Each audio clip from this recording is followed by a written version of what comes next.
بسم اللہ الرحمن الرحیم۔ ناظرین، آج میر کی غزل کے پارٹ 2 کے ساتھ سلمان منصوری حاضر ہے۔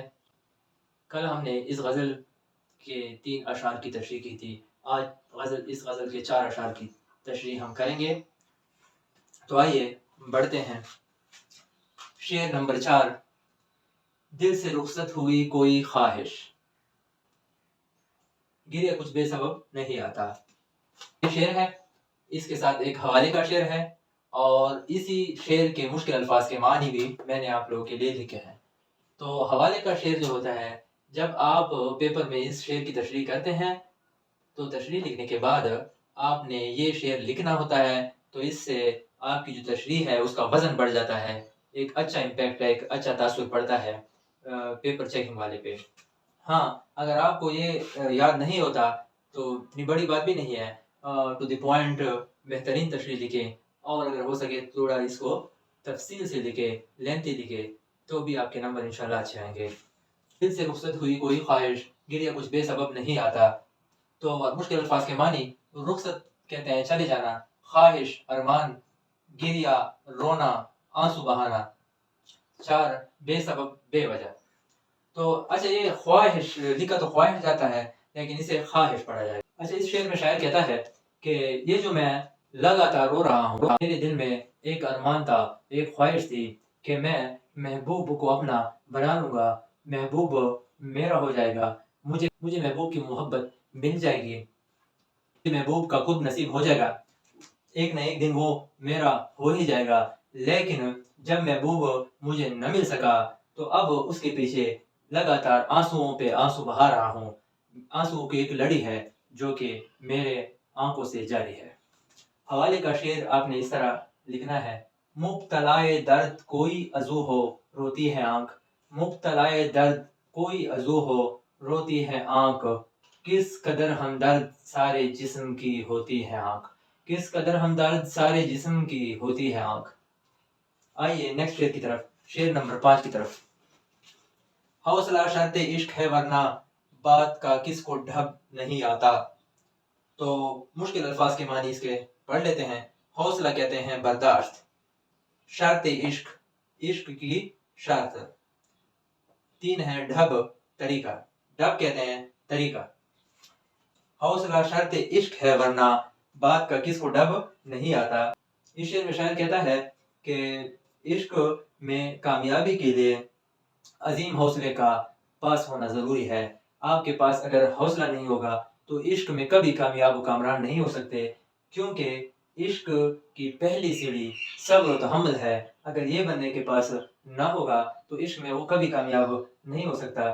مزید کہتا ہے کہ میں برملا جا کر اپنی محبت کا اظہار اپنے محبوب سے کر سکتا ہوں، لیکن ایسا کرنا عشق کے آداب میں نہیں آتا، ایسا کرنا عشق کے آداب کے خلاف ہے۔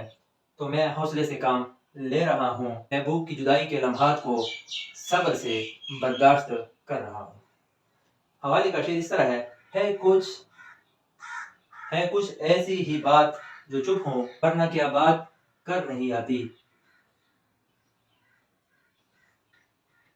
جی میں کیا کیا ہے اپنے اے ہمدم، پر سخن تا بلب نہیں آتا۔ تو مشکل الفاظ کے معنی ہے: جی کہتے ہیں دل کو، ہمدم کہتے ہیں ساتھی کو، دوست کو، رفیق کو بھی کہتے ہیں، سخن کہتے ہیں شعر یا بات، تا بلب ہونٹوں تک۔ تو اس شعر کے 2 مطالب ہم لے سکتے ہیں۔ پہلے مطلب اس کا، اگر ہم اس کا شعر کے حوالے سے مطلب لیں گے تو شعر کے حوالے سے اس شعر کی تشریح کچھ یوں ہوگی کہ اے میرے عزیز، اے میرے رفیق، اے میرے ہمدم، میرے جی میں تو بہت خیالات ہوتے ہیں، میرے جی میں نئے نئے خیالات کی بھرمار ہوتی ہے، نئے نئے خیالات کی آمہ جگہ بنا رہتا ہے، اندرونی کوفت، اندرونی پریشانیاں انہیں اجازت ہی نہیں دیتی کہ وہ شعر و شاعری کے لیے کوئی نیا خیال تراشے۔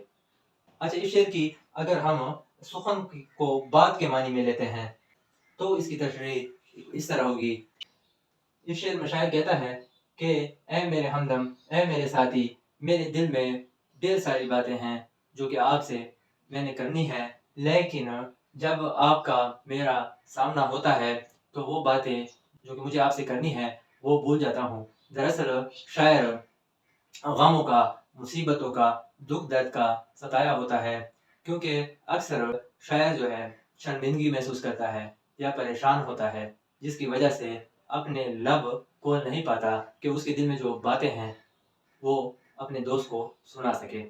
یعنی شاعر کہنا یہ چاہتا ہے کہ میرے دل کی باتیں زبان تک تو آ جاتی ہے لیکن ہونٹوں تک نہیں آ پاتی۔ دراصل اس شعر میں شاعر کی شخصیت کے دو پہلو اجاگر ہوتے ہیں۔ ایک تو وہ شرمیلے پن کا مظاہرہ کرتے ہیں، محبوب کے سامنے جاتے ہوئے جھجک محسوس کرتے ہیں، ایک تو یہ بات ہو سکتی ہے، اور دوسری بات یہ بھی تو ہو سکتی ہے کہ محبوب کا روب ہی اتنا ہوتا ہے کہ دل کی باتیں جو اس نے محبوب کو سنانی ہوتی ہیں اس کے روب سے مرعوب ہو کر وہ باتیں کہنا ہی بھول جاتا ہے۔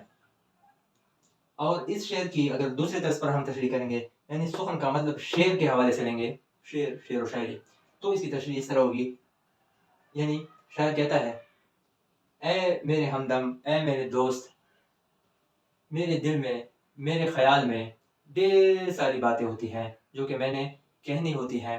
دراصل شاعری کا تعلق جو ہوتا ہے وہ دل و دماغ کے ساتھ ہوتا ہے، کیونکہ تازہ تازہ خیالات کی آمد انسان پہ ہوتی ہے، تو ان خیالات کو وہ الفاظ کے سانچے میں ڈال لیتا ہے۔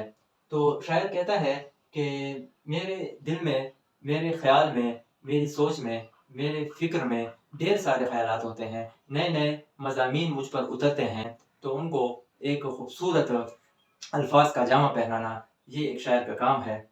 تو اس شعر میں بھی شاعر غم روزگار یا غم جانا کا مارا ہوا لگتا ہے کہ یہ حالات اسے اجازت ہی نہیں دیتے کہ وہ اپنے دل کی بات ہونٹوں تک لائے۔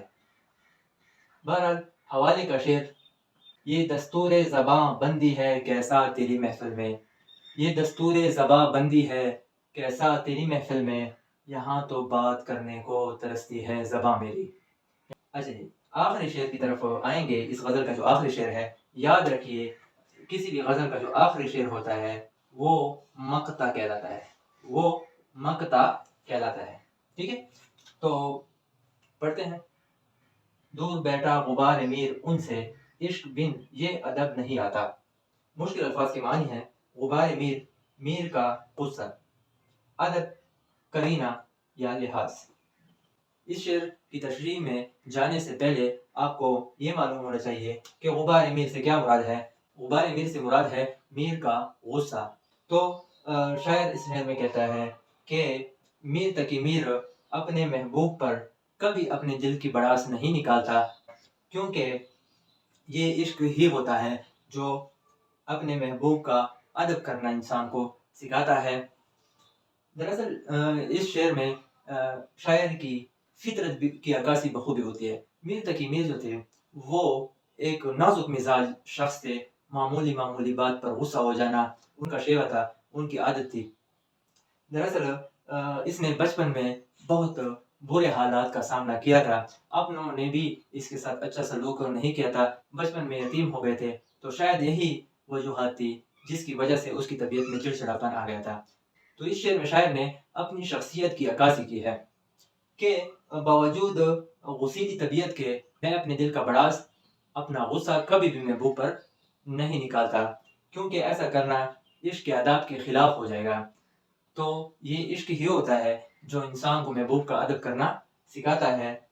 اگر یہ عشق نہ ہو تو انسان کو محبوب کا ادب کرنا نہ آئے۔ یہ عشق ہی ہوتا ہے جو انسان کو محبوب کا ادب کرنا سکھاتا ہے۔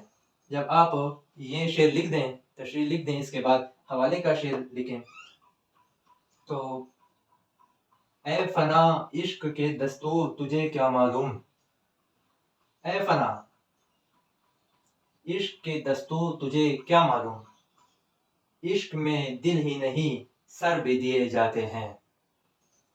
ناظرین، امید ہے آپ کو یہ ویڈیو پسند آئی ہوگی۔ اس بات کا دھیان رکھیے کہ آج کی جو ویڈیو تھی اس کا یہ پارٹ 2 تھا۔ آج میر کی غزل کی تشریح مکمل ہو گئی۔ اس سے پہلے ہم نے پارٹ 1 بنایا تھا، 3 اشعار کی تشریح اسی سے میں تھی، اور بقایا جو 4 اشعار تھے آج ہم نے ان کی تشریح کر دی ہے۔ تو ناظرین، جانے سے پہلے اگر آپ نے میرے چینل کو سبسکرائب نہیں کیا تو برائے مہربانی میرے چینل کو سبسکرائب کیجیے۔ شکریہ۔